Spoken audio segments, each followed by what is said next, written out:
Okay, guys, I'm gonna start the last section of chapter 3 for us for your first exam. It's awful. All right, let me just pop in PowerPoint for us. Okay, good. I think this should be it. Okay, let's see.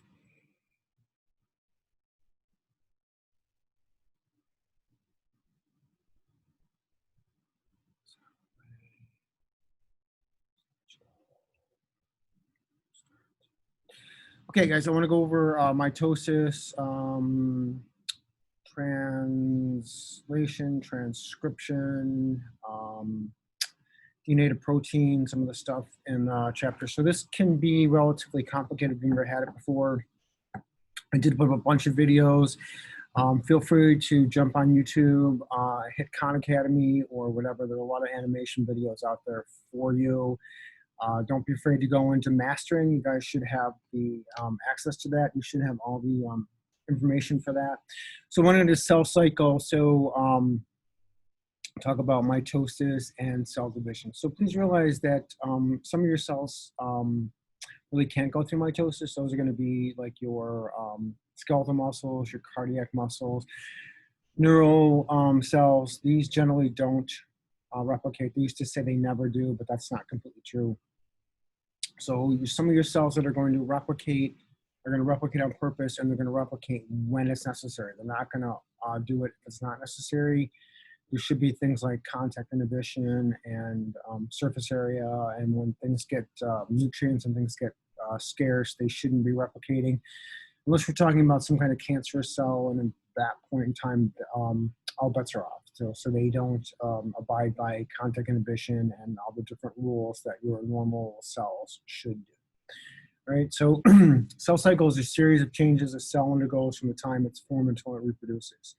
All right, so there's two major periods. So interphase is when the cell grows and carries out its usual activity. So after it divides, all right, just like after, like let's say you guys are born. So when you're born, you have a stage where you're an infant, and then you go to adulthood, and then you reproduce. Same thing with the cell.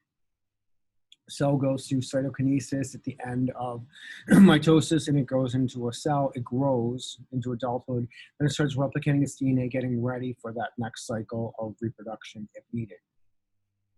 So cell division is your mitotic phase. Cell divides into two, and if everything goes well, the genetic information and the cytoplasm and everything should be identical. Might be smaller than the original cell, but it's undergone mitosis, and now we have two hopefully identical cells from that point. All right, so a period of cell formation to cell division. So the cell carries out its routine activities and prepares for cell division. So this is your interphase. It's going to be your G1, your S phase, and your G2 phase. All right, some cells are going to go through what's called a G0 phase, and those, as I mentioned at the very beginning, are cells that don't or shouldn't go through mitotic division. Those would be your neural cells, cardiac cells, skeletal muscle cells, and if those are damaged, they're replaced by fibrotic tissue, not normal cell parenchyma. All right, so during interphase, nuclear material is uncondensed in the chromatin state. All right, so when you see this chromatin, remember this is going to be the very, very tiny or uncondensed. It's a chromosome. It's going to be very, very compact and dense, and we'll see they're going to be held together by histones and things coming up. All right, so interphase consists of subphases, which include the process of DNA replication, and we want that DNA replication so we can get that exact information into the new cell. All right, we're going to see coming up that these cells, the DNA, is never going to leave the nucleus. We don't want it to leave the nucleus because we don't want it to be tainted or altered in any shape or form. All right. So the subphases are interphase broken into three subphases. So after it goes through mitosis and everything comes out well, and the cytoplasm with the cleavage furrow and the cytoplasm divides into two, we're going to go into our subphases. All right, so the cell is divided in two, and now it has to grow, replicate, and it's going to get ready for that next stage of cell division if it needs to. So G1, or the gap 1 phase, is right after the cytoplasm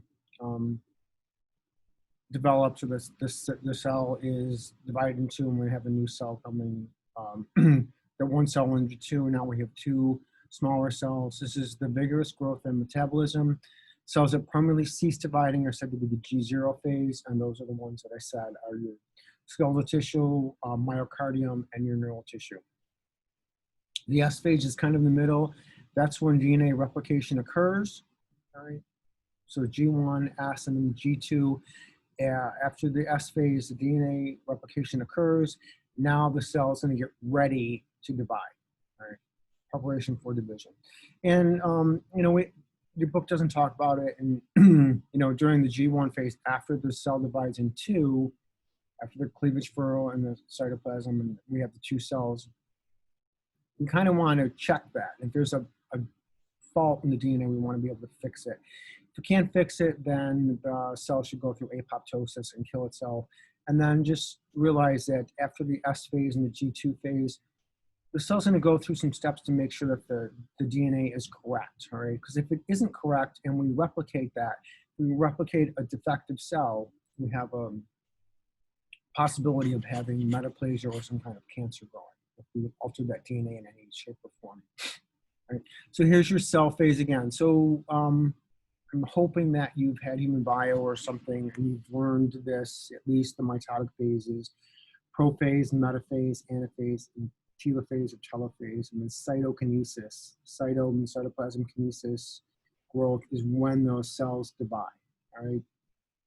Right here is your metaphase.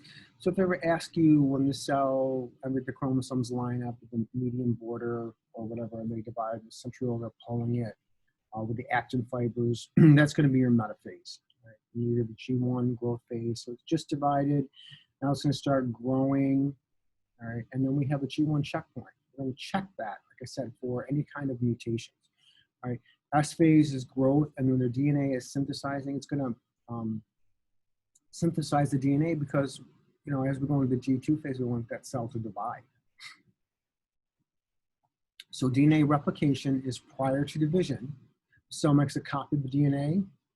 This is when we're spending some time on that. So we want to make a copy of that DNA. We want it to be exactly the same. So we're going to have, it's going to be called semi-conservative replication. We're going to have one original strand and one copy strand. So each, and the DNA divides in two, each part gets part of that original strand. So we make a copy or a mirror copy of that.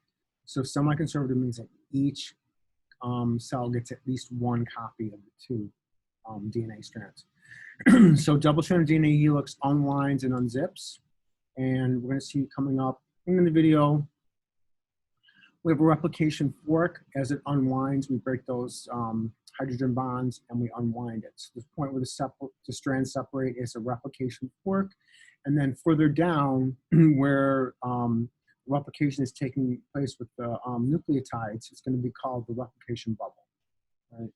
So each strand acts as a template for the new contemporary strand. So once again, semi-conservative replication means that each cell gets one copy of that original DNA. All right, so that's to make sure that there's, or to limit the amount of errors that can possibly take place. RNA starts replication by laying down short strands that act as a primer. When you use polymerase in there, it's going to find a start sequence. Methylthione is usually the nucleotide for that, or codon for that, but that's really not important for this course. All right. DNA polymerase attaches the primer and begins adding nucleotides to form a new strand. All right. So, DNA polymerase, when you see ASE as an enzyme, it's going to start. It's going to find that primer sequence. It's going to take part of that DNA, whatever part it needs. It's going to replicate that, and then we're talking about messenger RNA and some introns and extrons that are coming up. But we'll talk about that in a minute or so here. So DNA polymerase synthesizes new strands at one time, one leading and one lagging. All right, when you see a leading strand is always going to run from the replication fork forward. It's going to add things in the 5-3 prime sequence. The lagging strand is going to go opposite in small chunks called Al-Ghazali segments, and then ligase is going to come along and glue those little pieces together. We'll see that coming up. So just realize the leading strand is going to be one straight sequence from the replication fork. It's going to add them from the 5 to 3 prime direction. And then the lagging strand is going to go opposite, going from the far end forward, doing small pieces called Okazawa segments, and then ligase can come along and glue these little pieces together. All right, so leading strand is done continuously. Lagging strand is going to be done from the opposite direction, 5-3, because it's semi-conservative. It's going this way. It's going to add those together using ligase. So DNA polymerase works only in one direction, so leading strand is synthesized continuously. However, because lagging strand is backwards, is synthesized discontinuously into segments, Okazawa segments, or however you want to pronounce that.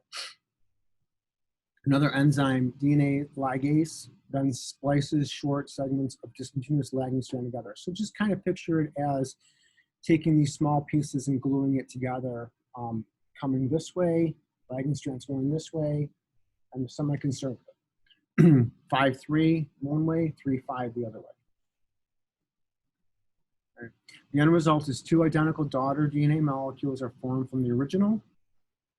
During mitotic cell division, 1 complete copy will be given to the new cell while 1 is retained in the original cell. So once we divide that DNA in 2, 1 strand, the 2 strands are identical, all right, because it's the DNA. We're going to divide it in 2, and then one piece is going to be the template for one cell, the other piece is going to be template for the other cell. All right.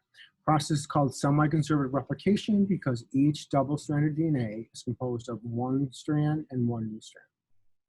Right. And you can see in your book, or just I put a bunch of videos in your Blackboard. So just take a look at that. It should hopefully explain it. You've got some really good graphics in those videos. Just kind of showing you, this is your original DNA. We're going to divide it. Here's a replication fork.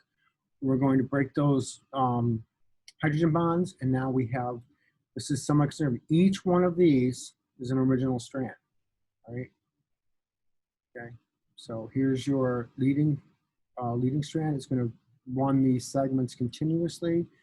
This is the lagging strand. It's going to make these segments from here and go this way in Okazawa segments. And then ligase is going to come along and glue them together.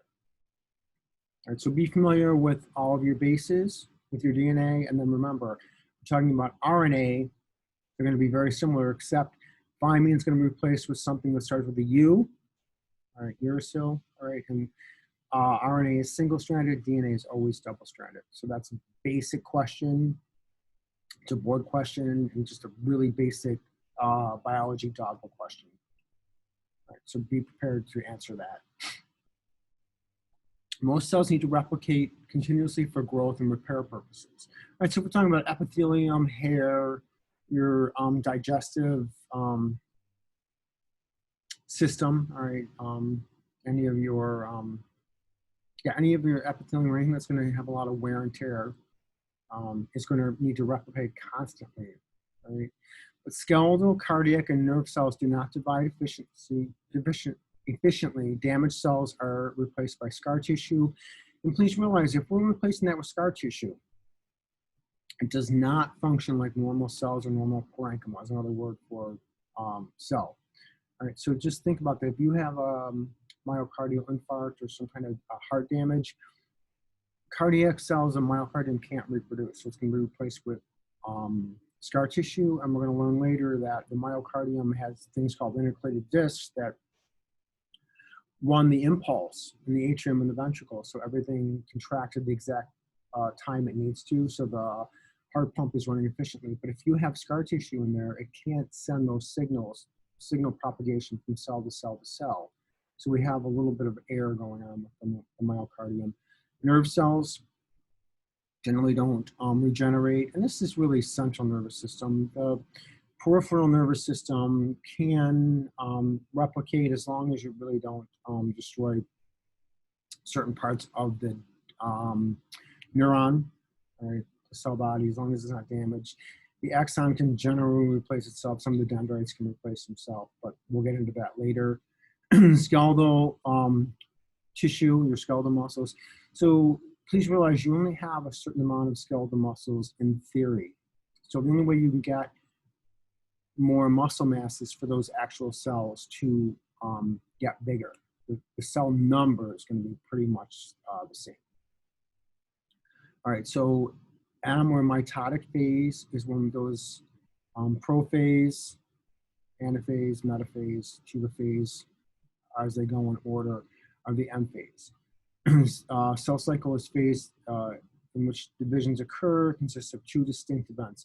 So we have mitosis is when the cell is replicating, and cytokinesis, remember cytoplasm is going to be the actual internal content of the cell. It's going to divide. We have a cleavage furrow coming in, all right, and dividing that cell into two. And they should be relatively equal. Control of cell division is crucial. So cells divide when necessary, but do not divide unnecessarily. So there is a control mechanism. Cells should only replicate when needed. We don't let them replicate in unnecessarily because they're going to crowd out everything else. It's just kind of a waste of energy and a waste of space. And remember I said form follows function. We also want to make sure they can divide when they need to, because if they can't, due to ischemia or loss of control, we're going to have the breakdown process is going to occur faster than the repair process. And that's really going to be part of aging and a lot of problems. So cells should be able to replicate when needed, right, if we want a homeostatic balance going on. All right, so here's your cell cycle right out of your book. So remember, just kind of, you know, generally you're going to get a board question or an NCLEX question or something about the mitotic phase. So you have to know prophase, metaphase, anaphase, telophase. Just kind of know what's going on in each phase. There's chart in your book, and we'll go over a little bit. Just know the basics. You know, they'll get into prophase and metaphase. Those things in my book are not important. Just kind of know what's going on in each specific phase. There's going to be some telltale signs of what's going on in each stage. Kind of know what's going on in the G1 stage. Remember, that just went through cytokinesis. Now it's going to start growing. The S phase is usually when DNA is synthesized. We want to make sure we have the DNA synthesizing so we can go into the G2 phase and go into the actual cell division. So there's your actual cell. And if you notice, halfway through this stage, these centrosomes here are actually going to each side.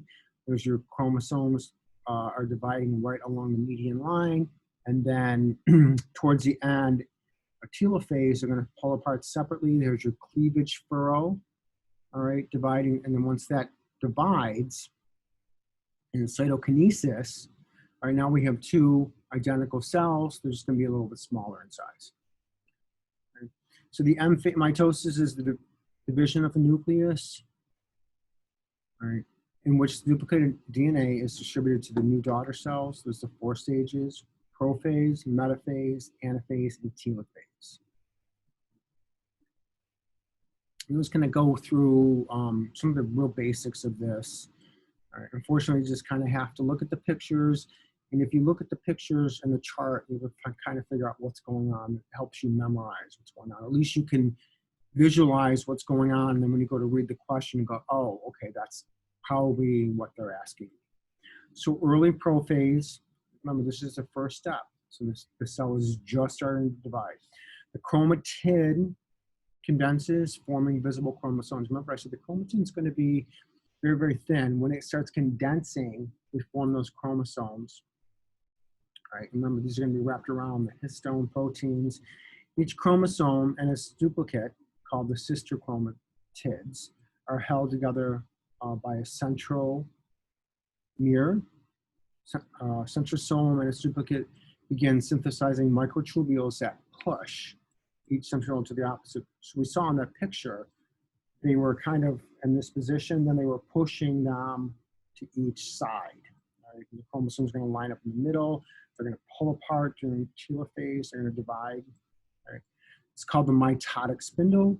Other microtubules called asters radiate from the centrosome. So just kind of realize in the early prophase, it's going to be where things are start dividing. It just starts a process of pulling everything apart or prepping it for division, beginning phase. So late prophase, the nuclear envelope breaks open.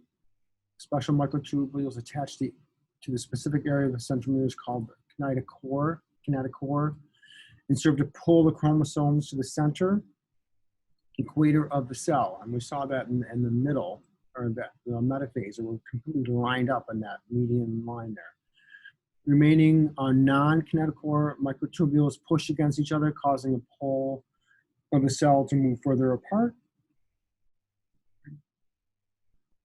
And you can just kind of see here how they're centrosomes, each has two centrioles, and then there's a plasma membrane. Right? And this looks relatively normal. We're going to see in the next slide, this is going to change. All right, so this is chromatin. Remember, these are very, very thin. All right, when they start condensing, we're going to condense, we're going to duplicate, then we have our sister chromosomes, they're going to divide. Right? So we have the centromere, the chromosomes consists of two sister chromatids. So these should actually be identical. All right, so these are moving apart. They're going to be on separate parts. They're going to line these up in the middle. Then we're going to really pull them apart. And then we're going to have that telekinesis where they have that cleavage furrow. And then we're going to pull them apart. All right. There's the next stage there. You see how these are getting, these are poles, spindle poles, like North Pole, South Pole. They're going to be lining up. Then we're going to get these to line up right down the middle. We're going to pull them apart. Or actually push them apart, push, pull, whatever. All right. Metaphase. This is the defining phase where everything's in the middle. Remember, metaphase, middle, I think of median, middle, metaphase. Centromeres of the chromosomes are precisely aligned at the cell's equator. So metaphase, middle, median, whatever you need to remember that. The imaginary plane midway between the poles is called the metaphase plate. Metaphasal plate, I've seen it different, so it's going to line up right in the middle. Anaphase is the next stage, so just start thinking, well, everything's lined up in the middle, now we want to start pulling it apart, and we want that cleavage furrow, we want to kind of divide it equally. So this is the shortest of all phases. Centromeres and chromosomes split simultaneously. Each sister chromatid now becomes a separate chromosome.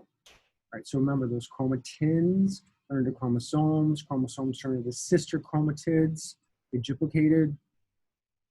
You want to pull them apart, they should be completely equal. Chromosomes are pulled towards their respective poles by motor proteins of kinetochores, and if you want to know their actin fibers, not that it really makes a difference right now. One chromosome of each original pair goes to opposite poles. Non-kinetochore microtubules continue forcing poles apart. So they're really pushing them apart, they're not really pulling them apart. And we'll see. This is in mitosis, this is after metaphase. We're going to start pulling these apart, pushing them apart. Telophase or telophase begins when chromosome movement stops. Each set of chromosomes at opposite end of the cell uncoil to form the chromatids again. So the chromosomes were the condensed. Now they're going to separate, uncoil, and become chromatins. Right? And they have to recoil around that histone. New nuclear membrane form around each chromatin mass. Nucleoli reappear, and those spindles start disappearing. All right. Cytokinesis. Remember, this is when the cell divide. We have a cleavage furrow and they divide in two, and the cytoplasm should be equal. Begins during late anaphase and continues through mitosis. Ring of actin microfibrils contract to form the cleavage furrow. Two daughter cells are pinched apart. And then we should have two exact daughter cells.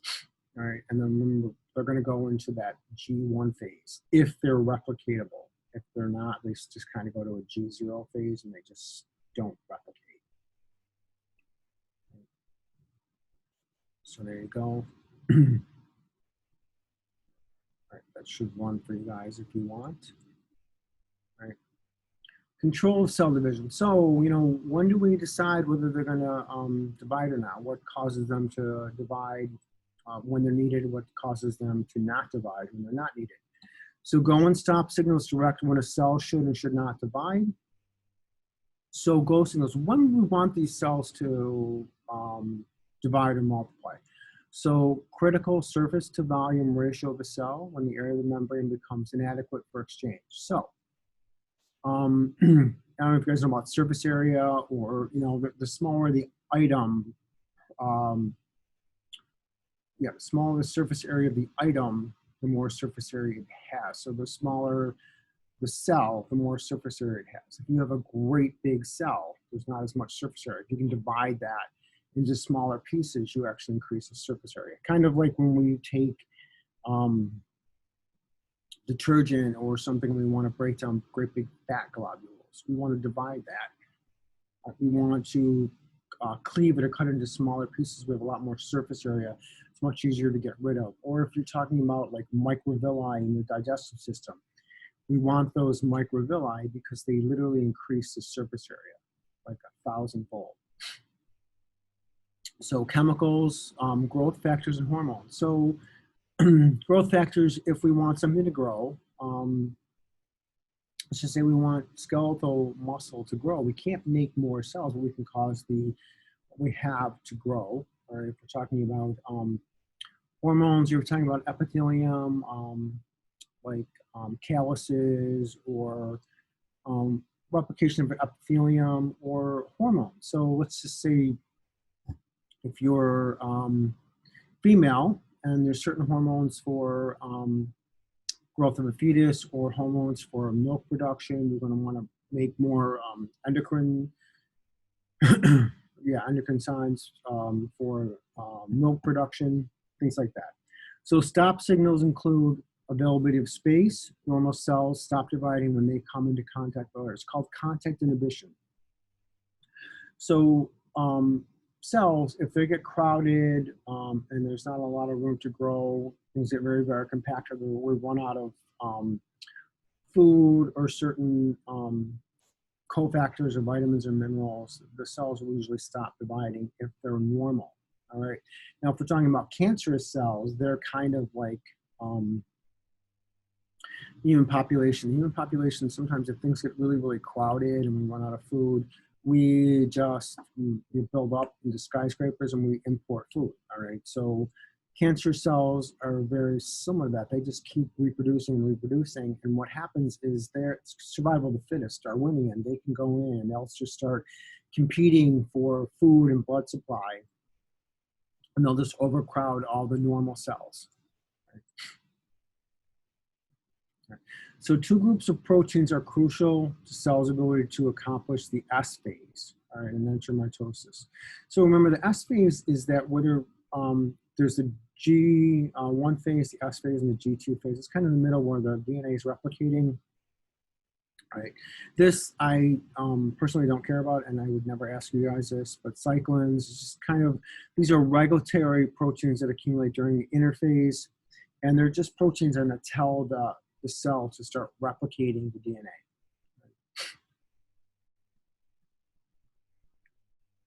Right. And the checkpoints are set. It kind of in G1 and G2, we don't have checkpoints after the cell divides. We want to check to make sure everything's good. And then after the S phase and the DNA replicates, we want to make sure there's no problems with that. If there's a problem with any of the replication, we want to send in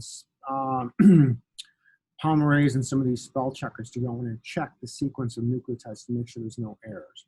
All right, and we're going to find out later that some of these nucleotides, these codons, there's 3 different codons for the same amino acid. There's like 64 different codons. 3 of them are basically your start codons to initiate DNA replication. So the other 60, 61 roughly are going to be codons. And there's only really 20 amino acids, essential amino acids. So there's basically 2 or 3 codons of the same amino acid. So if we do have a problem or something happens where the codons, when they're translated, don't come out, the amino acids don't line up quite properly, we have backups for that.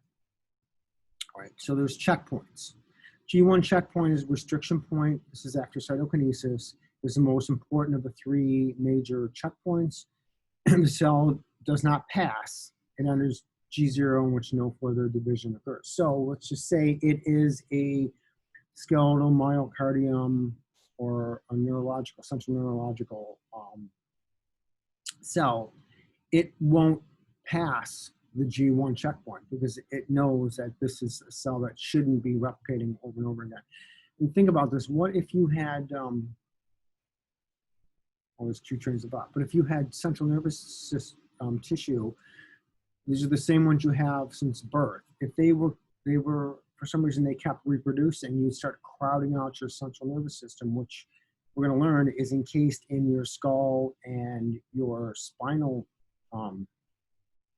your spine. So we want those not compressed in there. And if your skeletal muscle was over replicating, it would cause some major problems. In your cardiac muscle, we really don't want that replicating or making more of it. We just want what we have there to work.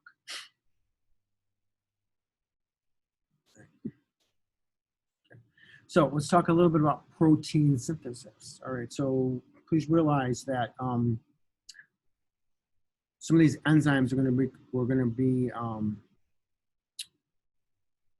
to be regulating protein synthesis. And remember too that protein synthesis are going to be enzymes. So some of these enzymes can start replicating your carbohydrates or your fats or your lipids. All right. But we're talking about literally protein synthesis, which is going to happen on your ribosomes only. Right? So these are going to be actually proteins. So proteins, any kind of protein. So if it's a liver cell and it wants to make enzymes, it's going to be a protein.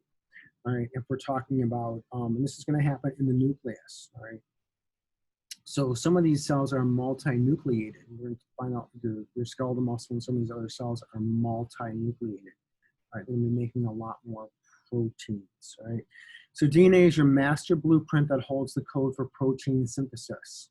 Right? DNA directs the order of amino acids in a polypeptide. So we're actually taking that DNA, that information, and how everything's lined up in the DNA is your genetic code. And that's going to tell you how to replicate that cell. And part of the DNA is going to tell you how to make certain proteins. So when we turn something on, the receptor goes to the outside of that cell membrane and tells the cell, listen, I need more of this enzyme, I need more of this protein. It sends a signal into the nucleus to go in, and remember we had that polymerase with methionine that actually started the code. We take that DNA, the replication, the helix, we open that up, and we just take a sequence of that to make a certain protein. All right, we're going to find out later that there's introns and extrons, so we're going to copy that code or that strand, all right, and then we're going to have pre-messenger RNA. I'm going to go in and we're going to have some spliceosomes that come in, and they're going to cut and cleave that genetic sequence. The intron's going to cut the introns out, and the extrons are going to leave the nucleolus, through the nucleolus to the hole, and go into the cytoplasm and start replicating those proteins. All right, a segment of DNA that holds the code for one polypeptide is referred to as a gene. All right, so a segment of DNA that holds the code for one polypeptide is called a gene. We're going to learn later that we're going to have these little codons, sequences of 3 nucleotides that come together, and they're going to, each codon, each triplet is going to code for a very specific amino acid. As we put those amino acids together in a sequence, they're going to make very, very specific proteins. Right? So the code is determined by the specific order of the nitrogenous bases, adenine, guanine, thymine, cytosine, and the gene. Code consists of 3 sequential bases called the triplet code or a codon. That will pop up too. Example, GGC, so guanine, guanine, and cytosine code for the amino acid proline, whereas guanine, cytosine, and cytosine codes for arginine. Right? And I also said, remember before, that there might be 3 different nucleotide codons that would make proline. Or there might be 3 that make arginine. This is just one of them. We always have a little backup. Right? Each triplet specifies the code for a particular amino acid. So each nucleotide codon that comes along is going to be specific for a very certain amino acid. And as we run these through the ribosomes, it's going to be adding these amino acids. We're going to have a start sequence, adding these amino acids as they come along. The transfer RNA is going to come along, grab the amino acids, line them up on the ribosome to make these certain sequences, and then it'll hit a stop sequence. It'll cleave that off. It'll leave the E site. There's a P site, A site, and an E site on the ribosome. It's going to leave the E site as an amino acid, and then it's going to go into primary, secondary, tertiary, and quaternary folding if we need to make a certain protein. Right? So genes are composed of extrons and introns. All right. So I always kind of remember introns are going to stay in, extrons are going to leave. All right. So extrons are part of the gene that actually codes with amino acids. All right.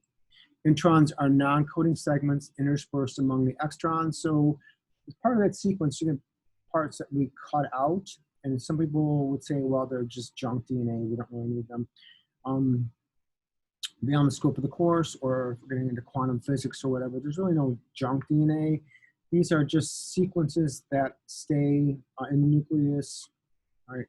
And just remember, they're like pieces of sequences of DNA.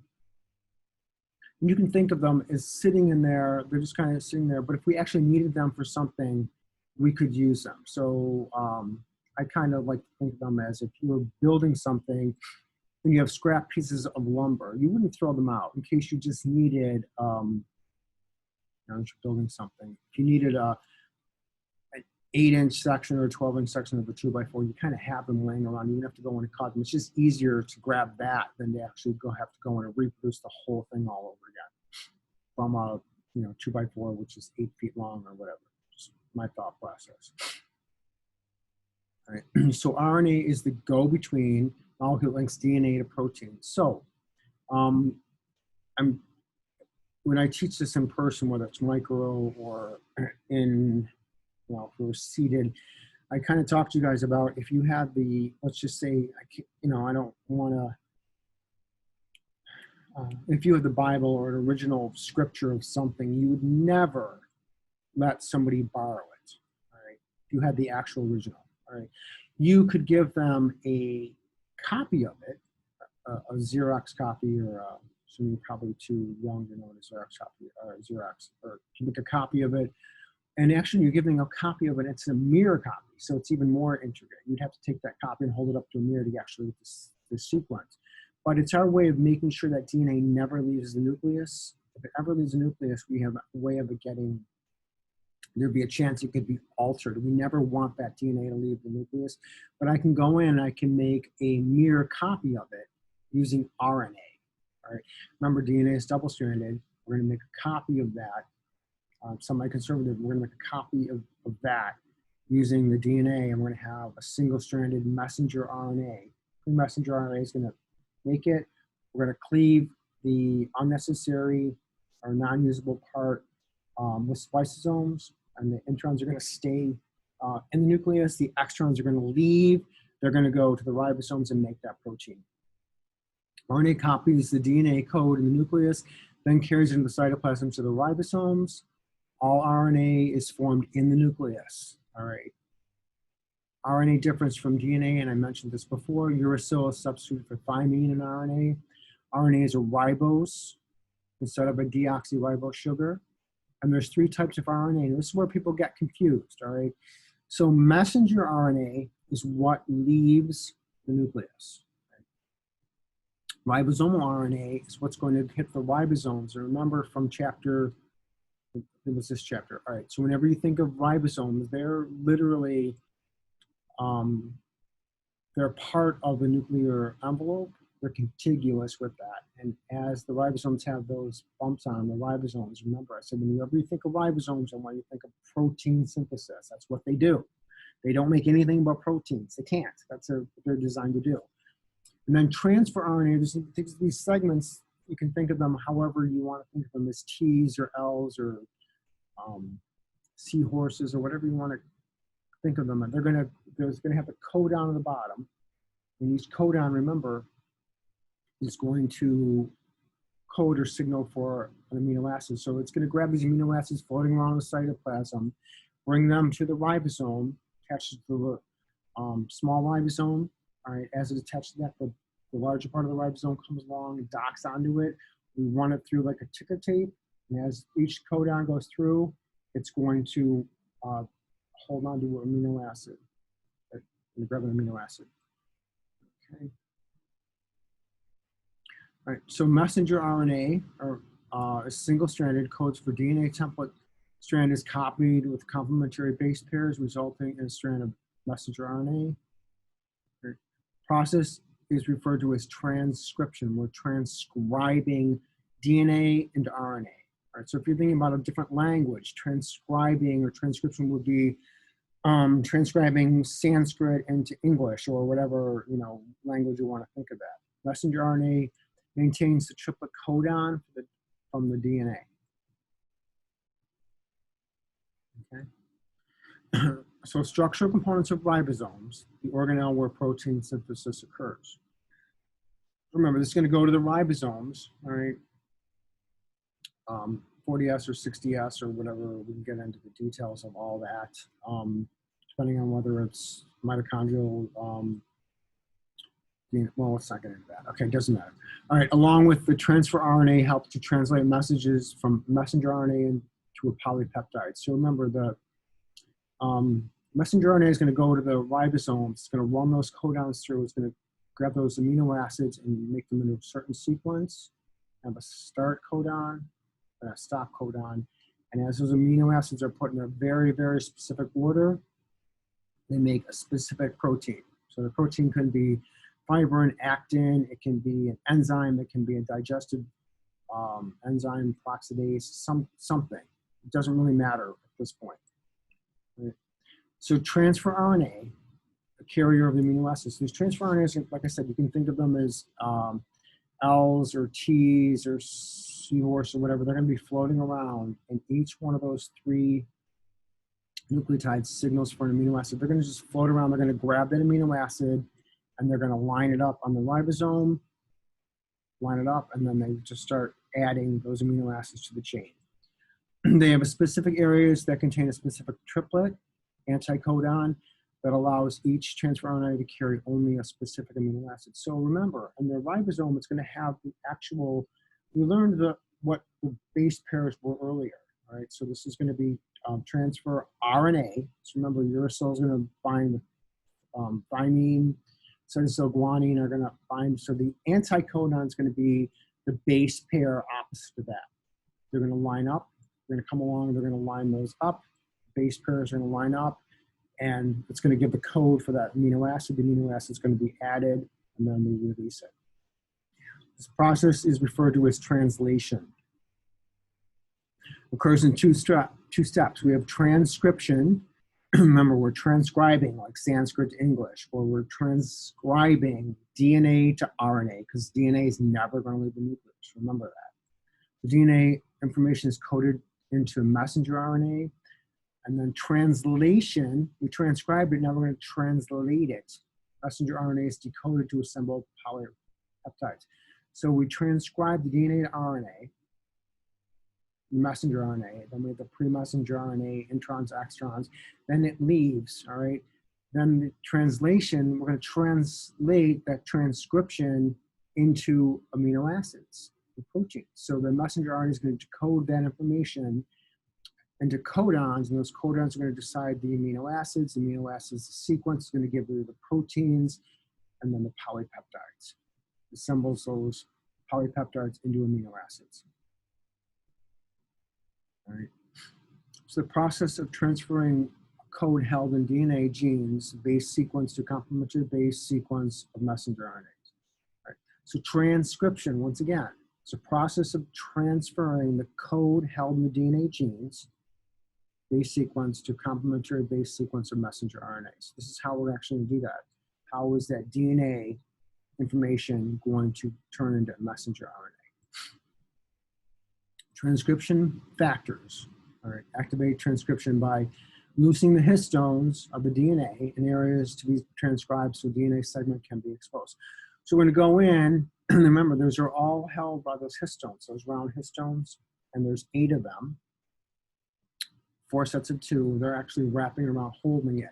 We're going to go in, we're going to loosen that. We're going to say, well, where do we want to start? We need that replication fork. We're going to go in and we're going to say we want this segment. We want to start here. We want to end there. We want just this section of the DNA to make this very specific protein.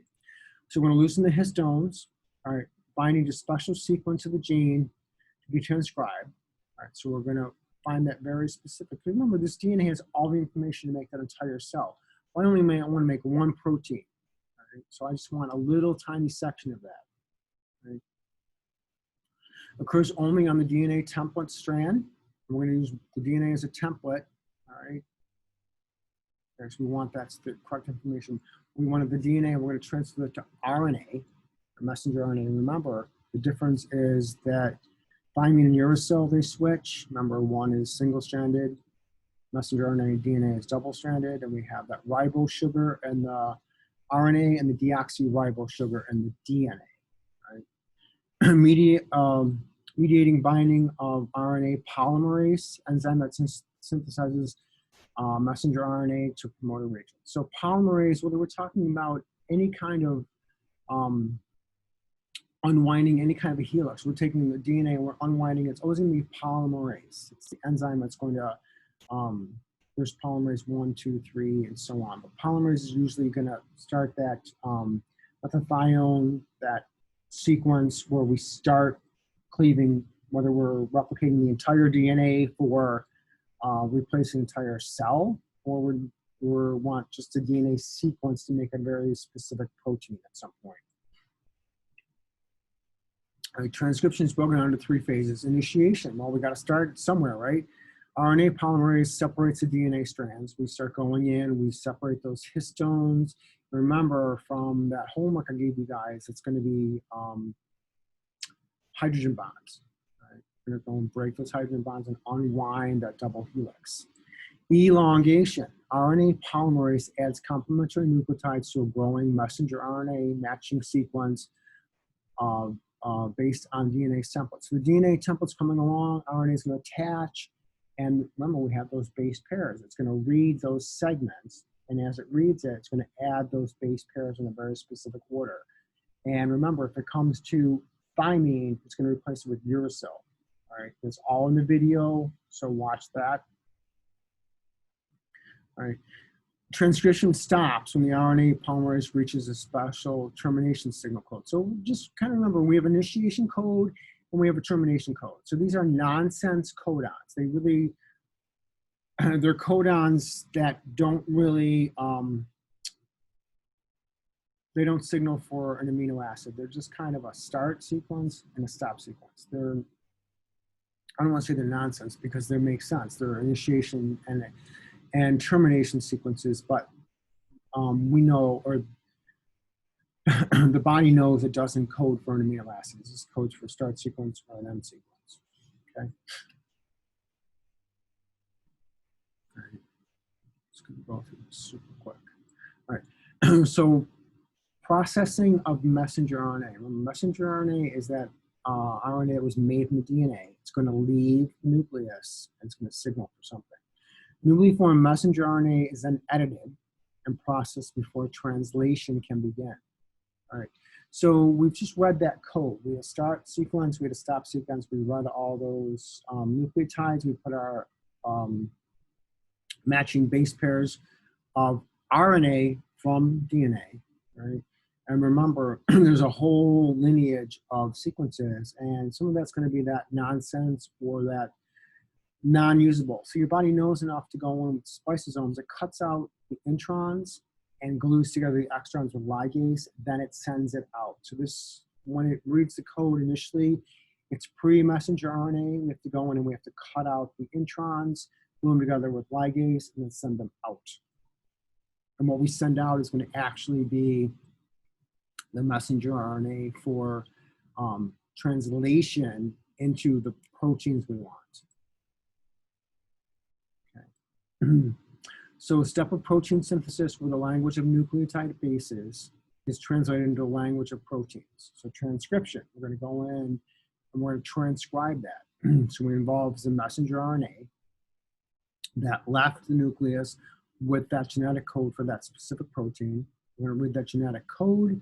The transfer RNAs and the ribosome. The transfer RNA is going to go in. It's going to grab those amino acids, bring them to the ribosomes, attach to the the small segment. The large segment's going to come and lock on. We're going to feed it through the ticker tape, make the amino acids come in order to make that protein. So each 3-base sequence of DNA is represented by a complementary 3-base sequence of messenger RNA called the codon. So remember, messenger RNA is coming through, it's going to attach to the anticodon, the opposite base pairs of that codon, so it knows to lock onto that. And each one of these transfer RNAs, those 3 codons, has the amino acid attached to it. As it locks on, it's going to attach the amino acid to the chain, and then it falls off and it recirculates. Right. So there's 64 possible codons. We have 4 bases. We know these. This is RNA because we see the uracil there. We know it's RNA. Adenine, uracil, thymine, guanidine are there. And they're in 3 places. So 4 to the 3rd power is 64. We know we have 64 of these. There's only 20 amino acids. And I said before, a couple of these, 3 or 4, sorry, my phone's ringing. 3 or 4 are going to be the start and stop codons. The rest of them are going to be coding for amino acids. And just realize that there's more than 1 codon for each amino acid. So we have, if we have some kind of genetic mutation going on, and we have a backup plan, right? So redundancy helps protect against transcription errors. And here, just showing you, these are methanone, there's start sequence. All right, so this is the codon from that. This is usually a start sequence. And these are the codons for the stop sequence. I would never expect you guys to memorize that, but just realize there's 1, 2, 3, there's 4 here. These codons for start and stop. The other 60 are going to be for the 20 amino acids. So theoretically, there could be 3, but if you look here, this one has 2 codons. This leucine has 2 codons. This one has 4 codons. This one has 4 codons. So we have backup plans for all of these. Okay. So the role of transfer RNA, remember I said these are like your L's, your seahorses. They're floating around your cytoplasm. This is the anticodon. So it's going to attach to thymine, guanine, and thymine on that ribosome. It's going to come along here, and it's going to match up to that. And as it matches up to that, it's going to take this amino acid, it's going to add it to a chain, and then it floats off and it recirculates. So transfer RNA binds to a specific amino acid at the one end. All right, once the amino acid is loaded onto the transfer RNA, the molecule is now called aminoicyl tRNA. I don't care if you know that, I just realized it has a name. Once this attaches to the actual amino acid, just changes name. We're not going to be in genetics, it's not a big deal. What I do expect you to know is the anticodon, the other end. Here's the head, all right? There's a triple code that determines which amino acid we bound at the stem. So every time this is going to grab this amino acid, now this is going to know when to go to the ribosome because it's going to have thymine, guanine, and thymine on the ribosome. It's going to go in, it knows to dock on there and release that amino acid. Right. The anticodon of transfer RNA will bind only to the codon on the messenger RNA that is complementary. Ribosomes coordinate coupling of the messenger RNA and the transfer RNA. So the ribosomes are coming along. Remember, those are the protein components, and there's 2 parts. There's a small part and then a large part. The small part comes along, the large part docks onto it. We're going to feed that messenger RNA through. It's going to pull on these transfer RNAs and attach them in a very specific order. Right. So sequence of events, translation occurs in 3 phases, and they all require adenosine triphosphate, which is the energy currency of the body, protein factors, and enzymes. So this all has to take place. We need some kind of form of energy. We need protein factors. We need enzymes to run this. Remember, enzymes are going to lower the activation energy, so these sequences can start happening fast enough to be viable with life. All right. So we have initiation, elongation, and termination. All right. So I'm going to go through the initial, I'm going to show you the phases of it going through. It's also in the video. The small ribosomal subunit binds to the special initiator transfer RNA. And this is the starting one. We saw the codon for that. And then the messenger RNA to be decoded. Ribosome scans the messenger RNA looking for the first methionine codon, which is referred to the start codon. Remember, we had those four. We had one start and then three ending codons. All right, not super important, but remember, it's going to stand for that starting point, and then once it starts, that's going to attach to that ribosome, the small subunit, and the large subunit comes along, and then we're going to feed it through. When the anticodon of initiator transfer RNA binds to the start codon, now the large subunit comes along, attaches, and then we start feeding it through. And I mentioned before, at the end of initiation, the initiator to transfer RNA is at the P site, right? Then it goes to the A site, and then it goes to the E site. So the P site's coming in, the amino acid's coming up, then it goes to the E site, it adds it on there, and then adds it on there, then it leaves on the E site.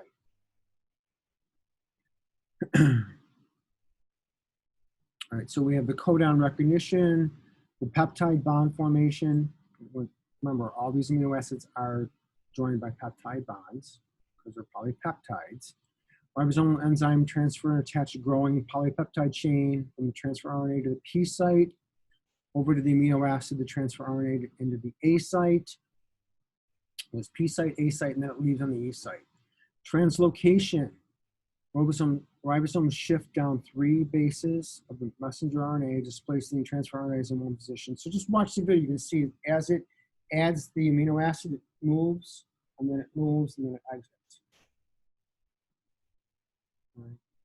Once the A site is empty, a new transfer RNA can enter. So as it shifts down, the next one takes place, adds the amino acid, shifts down, the next one comes along, adds the amino acid to the chain, and then when it gets to an end codon, the ribosome says, oh, okay, well now that's the last, we already added the last amino acid, this is my cut. So it goes to the E site, it cleaves it, it's done, it leaves, it goes from primary, secondary, tertiary, and then quaternary shape to make the protein. Right? Yeah, after a portion of the messenger RNA is read, additional ribosomes may attach to already read part and start another round of translation of the same messenger RNA. It goes around until it gets to the end codon.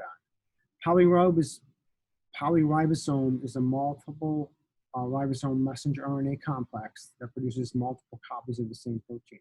So it can also go in and it can just start looping around making additional copies of the same exact protein. Because let's just say we need to make a whole bunch of protein, some kind of hormone or some kind of enzyme immediately to make multiple copies of it. We don't have to go and re-grab the DNA and make the RNA. We can just make multiple copies of it if we need to. So it's just kind of showing you how these are coming in. There's a small subunit, the large subunit. So once the messenger RNA reads that start codon, the small unit and the large unit come together, we feed it through, it adds amino acid, amino acid, amino acid, amino acid, gets to the end codon, that junk DNA, that nonsense codon, nonsense only in the fact that it doesn't code for or doesn't code for amino acid. It's not nonsense because it tells the ribosome, all right, that's the completed protein, cleave it, let it roll up, and let's run it again and again and again until we get the amount of protein that we need. Right? So termination, one of the 3 stop codons, they're right there. That one was the starting one. This is the 3 stopping ones. When the messenger RNA enters the A site, translation ends. So it reads that end codon. Protein release factors bind to stop codon, causing water to be added to the chain instead of another transfer RNA. Causes release of the polypeptide chain as well as separation of the ribosome subunits and degradation of the messenger RNA unless we need it again. All right, and then it releases, remember, it goes primary, secondary, tertiary, quaternary. Final polypeptide product will be further processed by other cell structures into its functional 3D protein. All right, so quaternary or tertiary, whatever we need to produce it. And then remember, if we start, that's what I'm trying to think. We start, let me break down. Good Lord, I'll think of it later. All right, so this is going to show you how it goes along here. There's your A site, we're feeding it through. Starting codon, there's your small subunit, large subunit, we're feeding it through, goes to the A site. P site, we start adding these amino acids on, and then it goes to the E site and it leaves.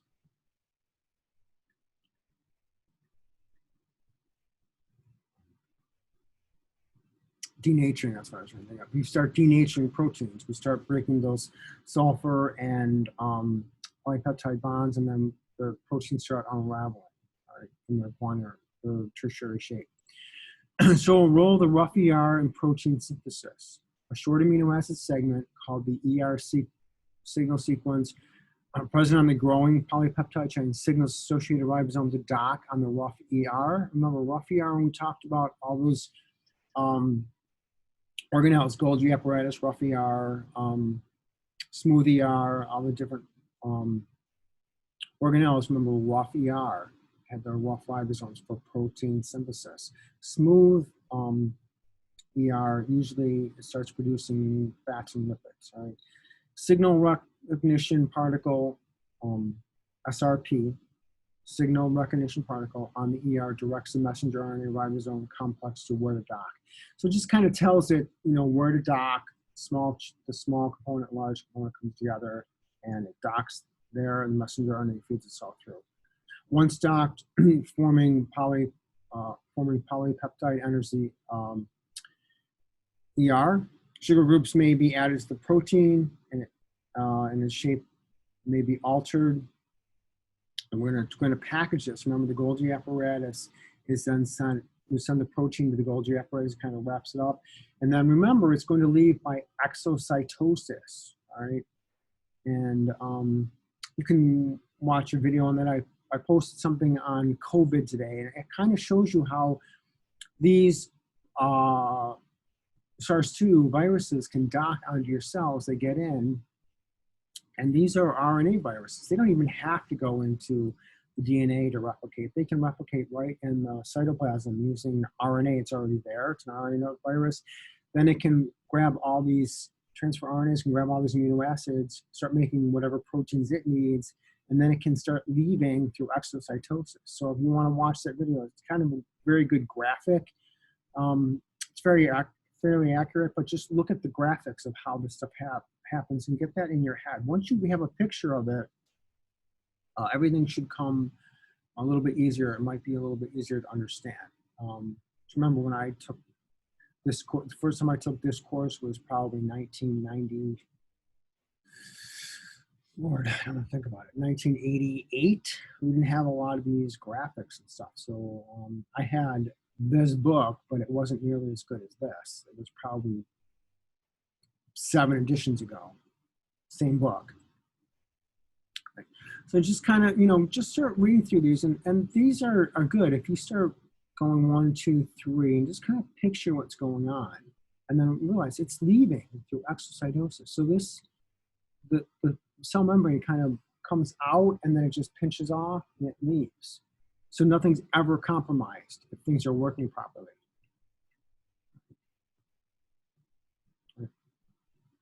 So from DNA to proteins, there's a video on this I put in Blackboard for you too. So complementary base pairing directs transfer of genetic information into DNA into amino acid sequence of protein. So just remember, the DNA triplets are code for the messenger RNA. So everything is done in triplets. All right, so the DNA is holding all those nucleotides in a very specific order.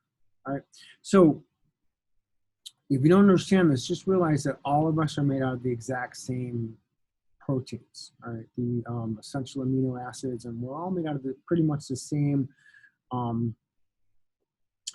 proteins. All right, but we're all genetically different unless you have an identical twin. All right, so our nucleotide orders are slightly different. That's what makes all of us different, is our DNA, the pairing of our specific nucleotides and our specific codons are going to be slightly different. All right. So messenger RNA codons are base paired with transfer RNA anticodons to ensure correct amino acid sequence. So just remember that messenger RNA is going through in a very specific order, adding those amino acids in a very specific order. It's going to cleave it, add some water to it. Then we send it to the rough ER. Rough ER is going to add some sugar to it. Then we're going to ship it out to the Golgi apparatus. Golgi apparatus is going to go to the exocytosis out of the cell, where we can use it. So remember that each one of our cells in our body, like let's say we're a liver cell or a hormonal cell, we're going to make very specific proteins. Well, we can't use them ourselves. We have to send them out. We send them out into the extracellular material, interstitial fluid, and then it goes into our capillary beds. Our capillary beds bring them all around the body, and they exit the capillary bed wherever they're needed. Oops, my lights are on. All right. And wherever they're needed, they're going to know through the chemical gradient when to leave the capillary bed and dock on their specific cells, or they know where they're regulated by chemical gradients. All right. Because once again, the body doesn't have Wi-Fi. It doesn't have texting. All we can do is we can have chemical gradients and chemical signals that cause things to either come into the capillary bed or leave the capillary bed. And that's how everything gets everywhere in the body. Right. An anticodon sequence of a tRNA is identical to the DNA sequence, except for uracil substituted to thymine. Right. So realize when you're separating that DNA, right, that's your template. Your DNA is coming along, your messenger RNA is coming along, reading that, all right, and the base pairs are the same except thymine and uracil switch, all right? But it's saying here, if you think about this, the anticodon sequence of a transfer RNA is it's floating on a little seahorse that's coming along, all right, is identical to the DNA sequence because remember, we did a base pair, we did DNA to messenger RNA, all right? And then the messenger RNA is what's going through, and then the transfer RNA is the anticodon of that. So they're identical to your DNA, except that uracil is replaced by thymine. Right? It's pretty amazing. Yet we make a mirror copy, and then we make another mirror copy. All right. Okay. So there's just kind of showing you. All right. There's your triplets, your DNA. There's your DNA triplet here. All right. But here's your transfer RNA. It's identical. These are all identical. Here, here, here, here, here, here, except, remember, with RNA and DNA, uracil and thymine switch, right? And the other thing they're going to ask you is DNA is double-stranded, RNA is single-stranded, and DNA has deoxyribose sugar, and RNA has ribose sugar. Right? But just realize that these are identical to your DNA, except we switch. So whenever you see thymine, it's going to be uracil. Thymine, uracil. Right?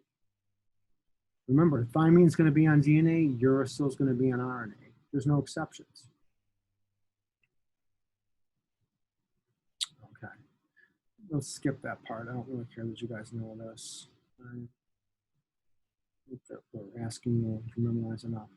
All right, so apoptosis, autophagy. Phage means to eat, and proteasomes. So we were talking about protease inhibitors. We're talking about some viral stuff. Proteasomes. So autophagy, cells that have become obsolete or damaged need to be taken out of the system. All right, so realize we have macrophages and monocytes that go in, and they're really designed to get rid of any immune issues or any dead cells or debris or repairing anything they're going to clean up. But we also have to remember we want to go in and if cells are damaged or they're not functioning really well or their markers on the cell membrane are defective or something, we want our body to go in and clean those up. We don't want them floating around, and God forbid we don't want them replicating through mitosis, right, if they're defective at all.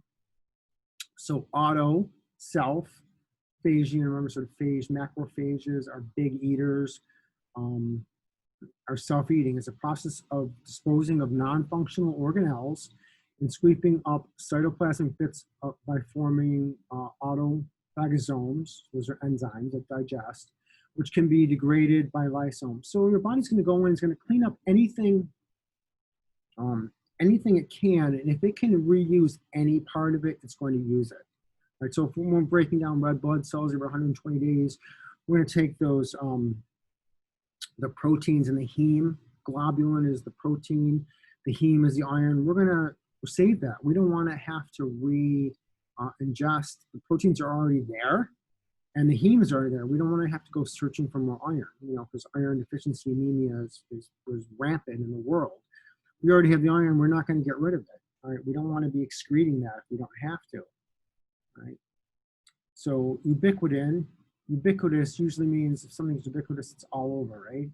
So ubiquitin proteasome pathway.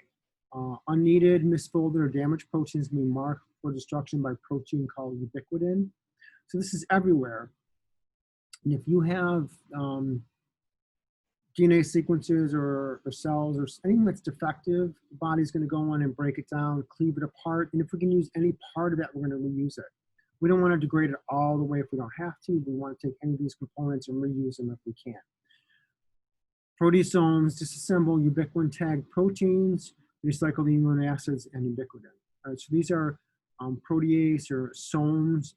And these are enzymes. They're going to go in, they're going to find this that's tagged. They're going to go in and just digest any part of the cell, even if it's a bacteria or anything. Our own cells, macrophages, neutrophils, if it can reuse any part of those amino acids, it's going to. All right, so it's just start thinking of these as going in and consuming great big chunks of Legos or proteins or whatever, and if you can break it into little pieces, if we can reuse any component of that, it's already half assembled, we're going to reuse it instead of breaking it all back down and rebuilding it all back up, right? Apoptosis, I'm hoping that you all are familiar with this. Apoptosis is programmed cell death, right? Causes certain cells, cancer cells, infected cells, old cells, to neatly self-destruct. So if there's any kind of defect in a cell, the cell should kill it, go in and program itself to be killed. So cancer cells, infected cells, and old cells. So, if we start talking about viruses, the body's going to send out interferon and natural killer cells. And what it'll do, interferon, if a cell is infected with a virus, it's going to send out a signal to the exterior of interferon. It's going to tell the cells next to it, listen, guys, if you come across this viral particle and it gets into your cell, I want you to kill yourself. Right? And they said, well, why would we do that? Well, we don't want the virus getting into your cells and hijacking your machinery to replicate. So with interferon, we can tell your cell, listen, you got infected, kill yourself so that you're not becoming a replication factory for that virus. Process begins with mitochondrial membrane leaking chemicals that activate enzymes called capsases. All right, so that's basically how it works. We don't have to get into the process of it, but what's going to happen is this dead cell shrinks and is phagocytosed by macrophages. So we go and we send the signal, the cell literally starts leaking these chemicals out of the mitochondria that makes ATP. It causes the cell to degrade its DNA and the cytoskeleton. It kind of crenates, shrinks up, and then macrophages, which are big eaters technically, they go in and macrophages consume anything that's damaged or broken down. So they're really like street cleaners or great big shop vacs. They go in and clean up anything in the body that's defective, or if you have a white neutrophils attacking bacteria have a bunch of pus or whatever. Macrophages go in and they clean it up. They get rid of it.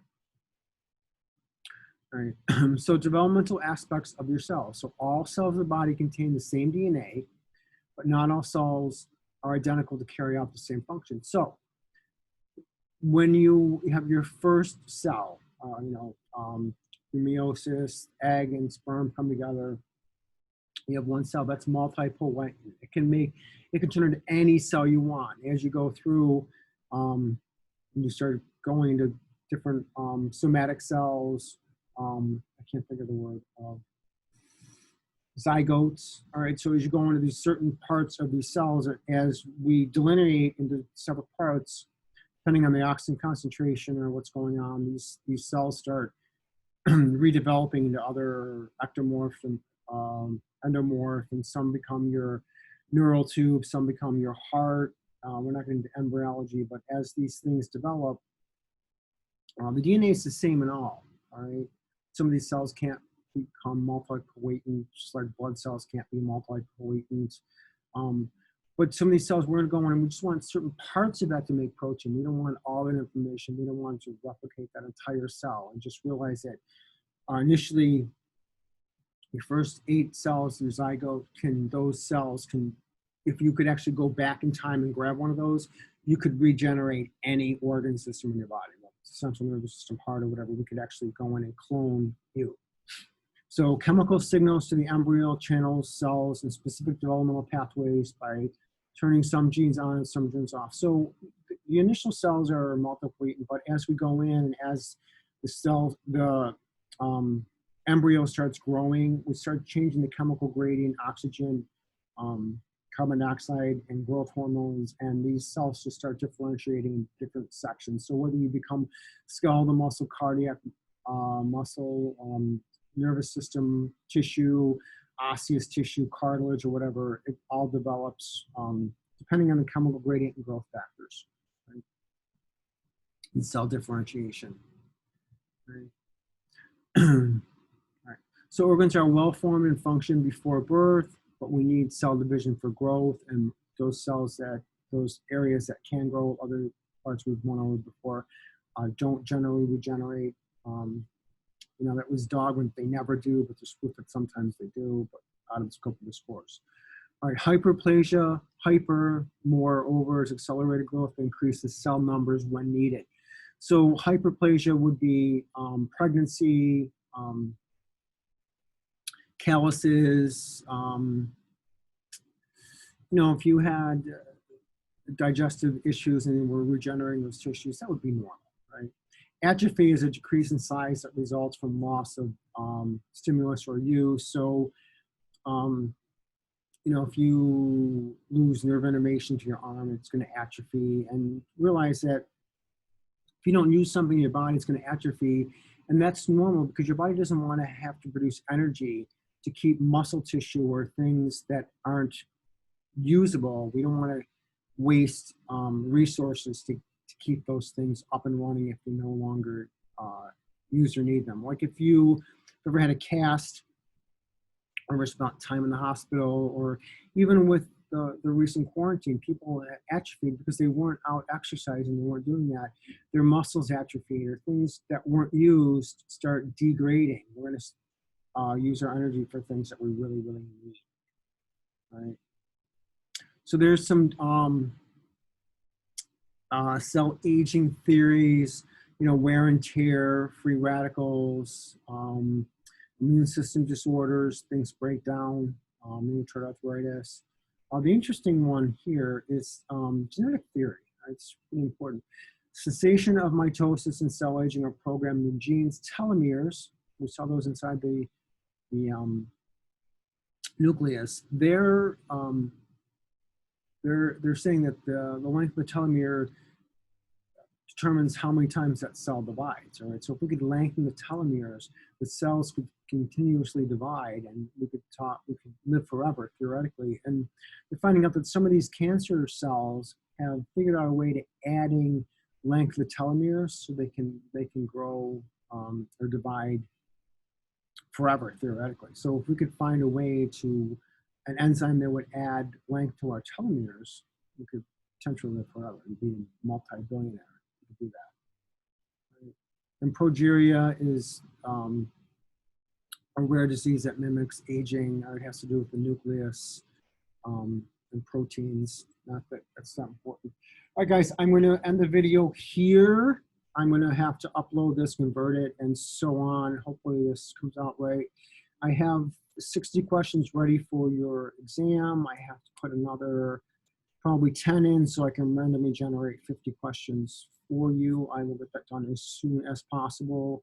I'm doing the video now because I actually have a state board meeting that I scheduled this weekend at 6. So I can't do our regular meeting today. I totally apologize, but I'm a state board member and state board examiner. So we have a state board exam coming up in 3 weeks. And as you know, with the current situation, we have to strategize how we're going to be running this to be as safe as possible. So this came up, and I'm an extended board member, so I'm kind of obligated to do this. So I apologize. If you guys want, if I get any feedback, I can do a meeting on Thursday. I want to really start the integumentary system too. So if you have any questions, email me. Once again, I apologize. I can't do the meeting tonight. I will send you guys an announcement when I upload this video. It is now 12:19 on Monday. I should have this up and running by 2, I hope. All right, study.